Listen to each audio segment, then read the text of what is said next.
Hello દોસ્તો, કેમ છો? આઈ હોપ તમે બધા મજામાં હશો અને તમને બધાને છે અપડેટ તો મળી જ ગઈ હશે.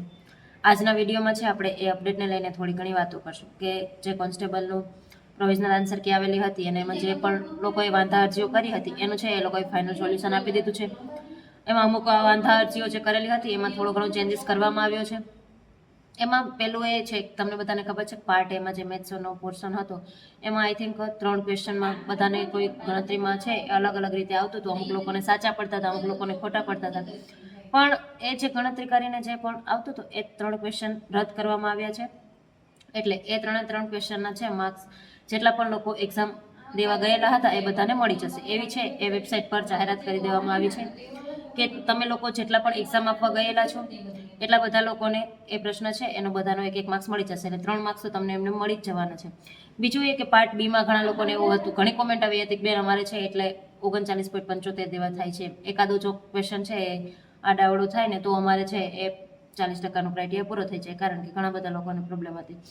તો એમાં પણ છે એ એક ક્વેશ્ચન હતો એમાં વાવવાળો, એમાં છે એ 2 ઓપ્શન એને માન્યતા આપવામાં આવેલી છે અને એક ક્વેશ્ચન છે એનો કંઈક જે પણ વાંધા અરજી થઈ હતી એને લઈને એનો આન્સર છે એ ચેન્જ કરવામાં આવેલો છે.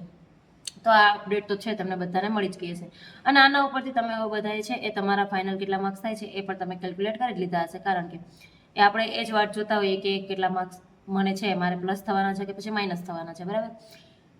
એટલે તમે લોકોએ કેલ્ક્યુલેટ કરી જ લીધા હશે. હવે બધાને એ હશે કે ફાઇનલ આન્સર ક્યાં આવી ગઈ તો પછી હવે છે એ મેરિટ કેટલું જશે. જો મેરિટમાં છે ને એટલો કોઈ ડિફરન્સ ન થવાનો, કારણ કે જે માર્ક્સ બધાને પ્લસ થયા છે ને બધાને પ્લસ જ થવાના છે.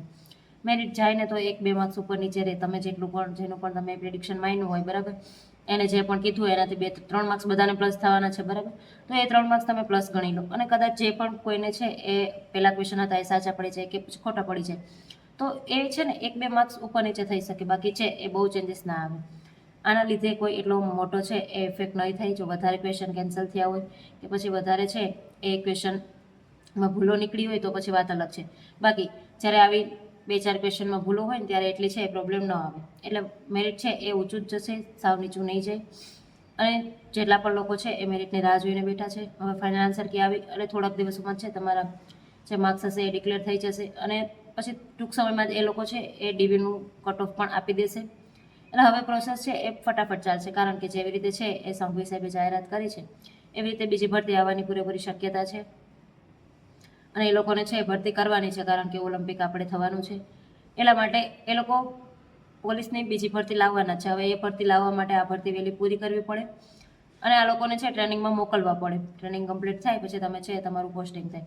એટલા માટે બીજી ભરતી આવશે. આમાં રહી જાવ છો તો કાંઈ ચિંતા ન કરતા, બીજી પ્રિપરેશન ચાલુ રાખો. સીસી આવે છે એની પ્રિપરેશન કરો. એ સીસીની ન કરવા માગતા હોય, જો તમે છે ખાકી મેળવવી હોય તો બીજી ભરતી આવવાની છે તો એની પ્રિપરેશન ચાલુ કરી દેવાની.